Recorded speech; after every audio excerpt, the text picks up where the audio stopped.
I still remember the sound of the iron gate slamming shut behind me. Not a prison, not exactly, but it felt like one. My mother and I had moved into the neighborhood just 2 days earlier. It was supposed to be a better place, safer, cleaner, full of opportunity. But opportunity didn't knock on our door. Suspicion did. The neighbors didn't wave. They watched. The school counselor asked if I was okay at home. And on my second day of school, someone spray-painted, "Go back," on my locker.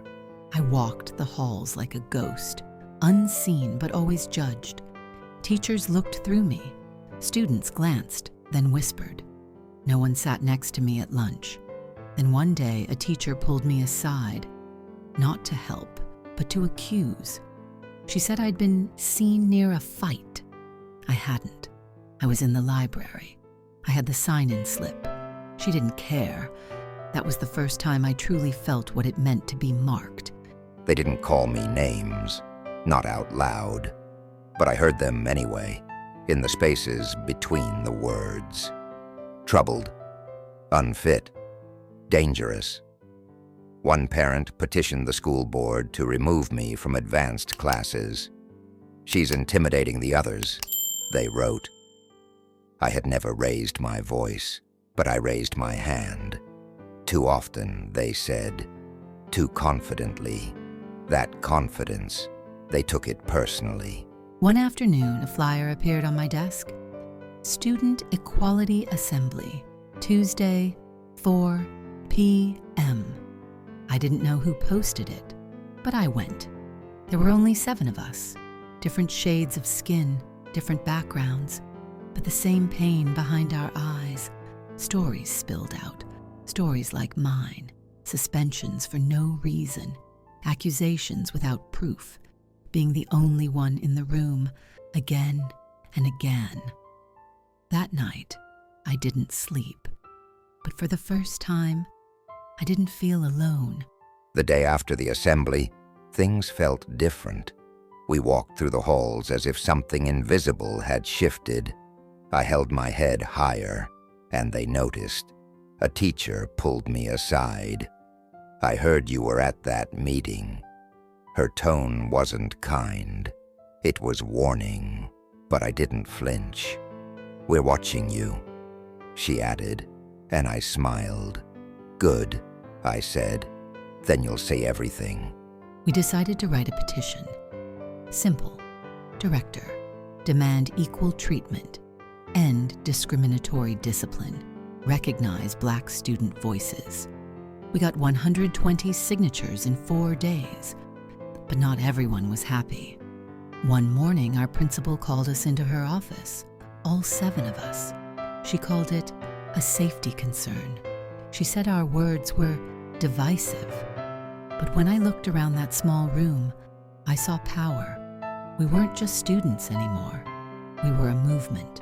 After the principal's meeting, things got worse. Teachers stopped calling on us in class. Security guards followed us in the halls. Some students whispered that we were troublemakers, but we knew what that really meant. We were visible now, and that scared them. One morning I came to school and found my locker open. Everything had been dumped on the floor. A note inside said, "Go back where you came from." I felt my throat tighten, but I didn't cry. Instead, I picked up each book, closed my locker, and walked into first period. They wanted silence. I gave them presents. Later that week, a girl I barely knew passed me a note during study hall. It read, "I'm sorry. I see what they're doing. I want to help." I looked up. She avoided my eyes, but I saw the fear in her posture. I nodded back. She had taken a risk, and that mattered. The next day, 2 more students came to our meeting, then 5, then 10.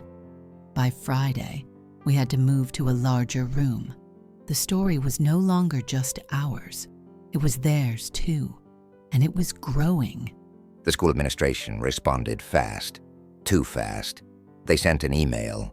All unsanctioned gatherings are now prohibited. Flyers were ripped down. Posters disappeared overnight. Then they called our parents, said we were disturbing the peace, disrupting education. My mother held the phone tightly, listening. When she hung up, she said quietly, "They're afraid of your voice, which means you're using it right." That night we met anyway, in the church basement across from the school. No permission, no fear, only truth. Then came the summons, a formal disciplinary hearing. They wanted to expel us, said we'd endangered order, that we'd incited unrest. But we weren't alone.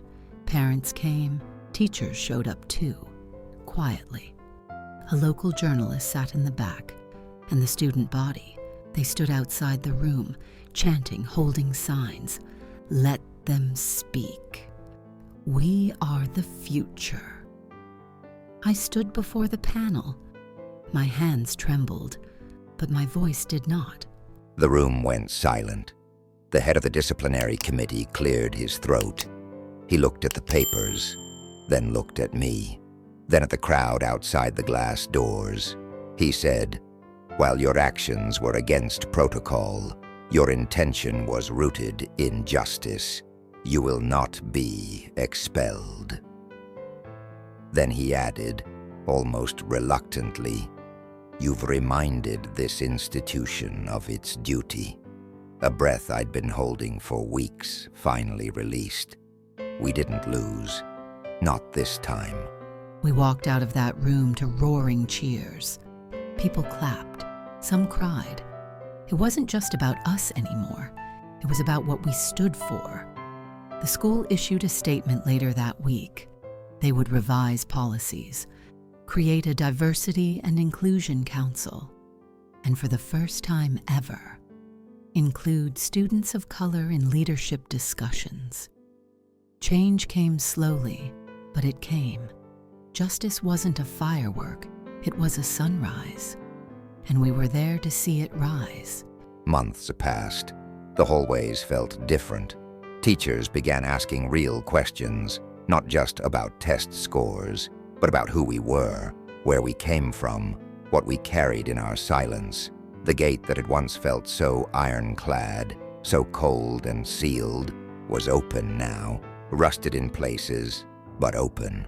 One day a younger student pulled me aside. She was black, quiet, eyes full of fear and fire. She whispered, "Thank you. You made space. Now I can breathe." I didn't cry then. I waited until I got home, and then I did. Because that's what it was all for. Justice, it turned out, wasn't a courtroom victory, or a viral video, or even applause in a hallway.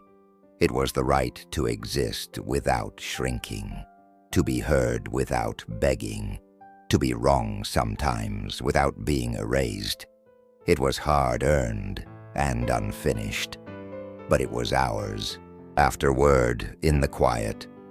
Sometimes, when all the protests fade and the noise dies down, what's left is the quiet. That's where the real change breathes.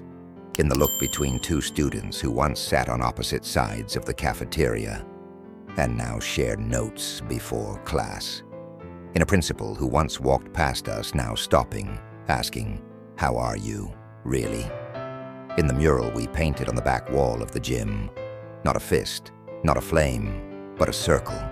Different hands, different colors, linked. Some scars never fade. Some systems never fall easily. But every voice we raised, every truth we told, every time we refused to disappear, it all mattered, even when it hurt, especially then. We walk forward, not because the road is smooth, but because standing still means sinking. We teach, we document, we love loudly, and we remember those who never got the chance to see the change. We speak their names, we plant seeds in their memory, and maybe, one day, Some student will read about us in a textbook written not by the powerful, but by the honest. And they'll say, they were loud, they were bold, they made space for us. Final chapter. The light beyond the bars.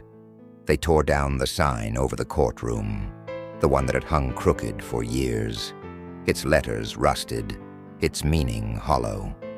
Justice for all. And they replaced it, not with words, but with portraits. Portraits of those who were once silenced, young, old, brown, black, brave. And among them a space was left open, a frame without a face, for the future, for whoever dares next to rise to fight, to speak. Because justice isn't a destination, it's a direction. And we're finally walking toward it. Final voice. We are still here. We carry the names, not just in chants or posters, but in hearts. Trayvon, Sandra, George, Brianna, Jordan, Elijah. We carry the hope, not the quiet kind, but the kind that dances in defiance. That survives. We carry the future, even when it feels too heavy. And we remember one thing, above all else. They tried to break us, but we turned our wounds into windows, and through them, the world sees.